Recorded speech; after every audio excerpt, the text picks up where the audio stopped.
Hey everybody, Terrible Shoes back at it again today for another video. Again, we're taking a little break from Whatnot Scammers this week. We're just going to talk about things in the community and related to the games and cards. Today I want to talk about the insane forced hate of Pokemon ZA. Obviously, by the time that this recording comes out, it will have been out for probably a couple weeks. Depends when I decide to put it up. And so far, at the time of recording this video, I've dumped about 15 or so hours into it. And it's a really, really good game so far. And I'm just going to be completely straight here. I think the people online really just try to get in your head and tell you that you're just a shitty person or you have bad opinions for liking a game that they don't. I'm going to talk a little bit about my current experience with the game, and at least like what I've been doing with it, and then I'm actually going to have a full review of it up hopefully tomorrow, I think. But my full reviews aren't even that long anyway. What we're talking about today, again, what I've done in the game so far, I've done a couple of the mega raid battles. I've done a bunch of the ladder climbing. We'll talk about a little bit about that. And all in all, I think this game is a fantastic experience. Mega battles, really fun. A little frustrating sometimes because the people that usually pair you with don't do much. I'm going to be straight here. It's almost pretty much a solo battle. But that's to be expected because the NPCs that team up with you in most Pokemon games seem to have the brain of a deceased cockroach. Not much going on in there. Zero gears turning, no nothing. And of course, the new Mega designs, I actually think some of them are funny, some of them are a little goofy. I'm glad they didn't go with super edgy and kind of weird looking like we saw in the first X and Y. Not to say that those are bad designs, though.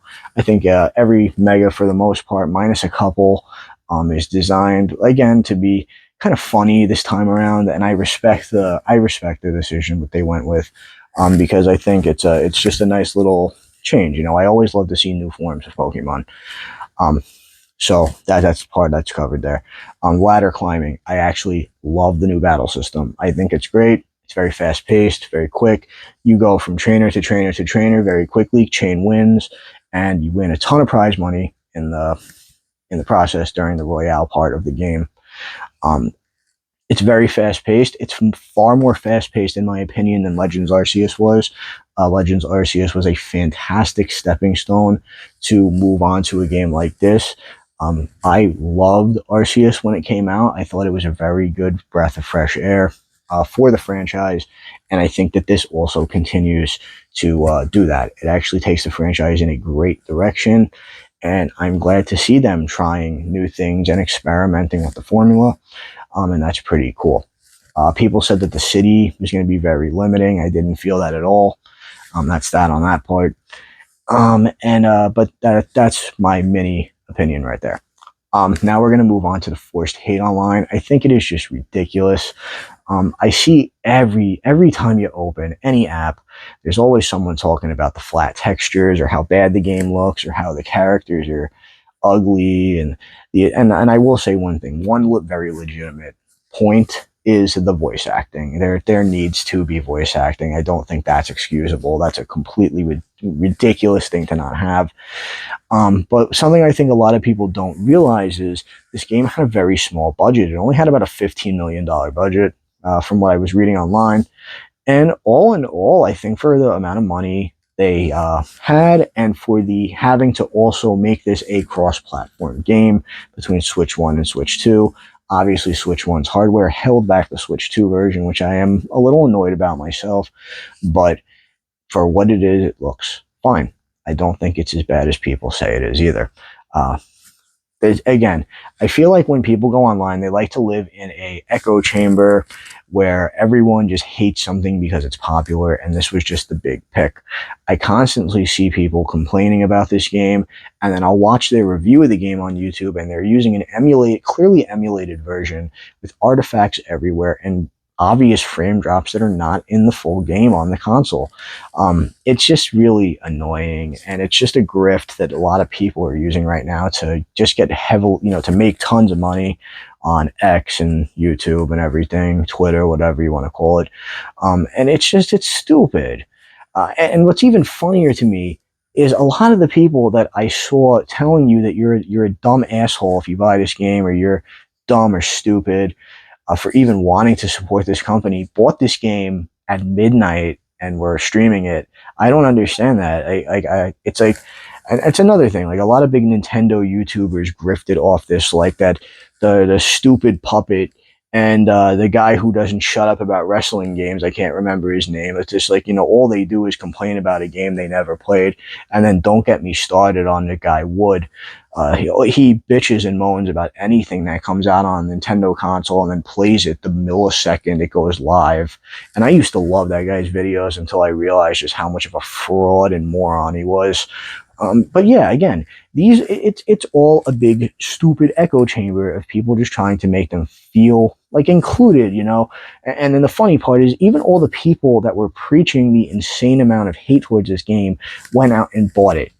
And then my favorite part is, they bought it, gave Nintendo the money, and then they're like, "Oh, this was to prove how bad it was." It's like, you're stupid. It doesn't matter if you think it's bad, because you already gave them the money.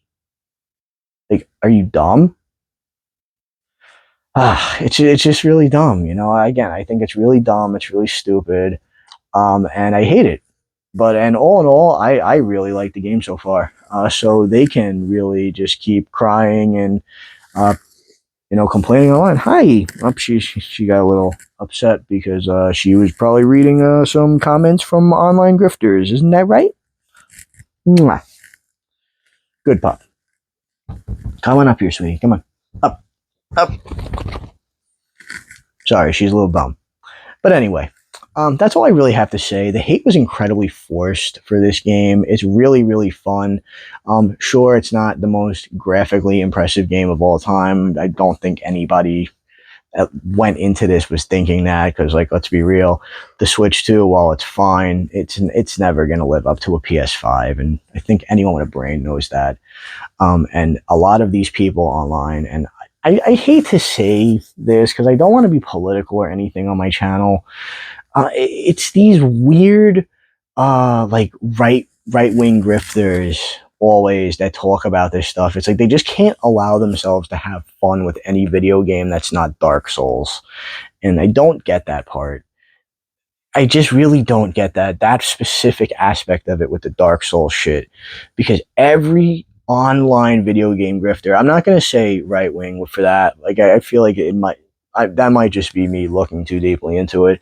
But I feel like every online grifter says every single game except the Dark Souls and the Dark Souls-like games are bad. And it's dumb. Very, very dumb. They're very dumb. And gaming journalism is dumb. It's stupid. I got sidetracked. I'm ending the video here. There's nothing else to say. Let me know what your opinion is down below, and opinion for people that actually bought the game and played it and have a real opinion, and whether that's good or bad. Just not these stupid ones where it's like, I looked at 5 screenshots and I think it's the worst game ever, because you're stupid. And that's really all I have to say today. Terrible Shoes out. Hit the like and subscribe button. Catch you in the next one.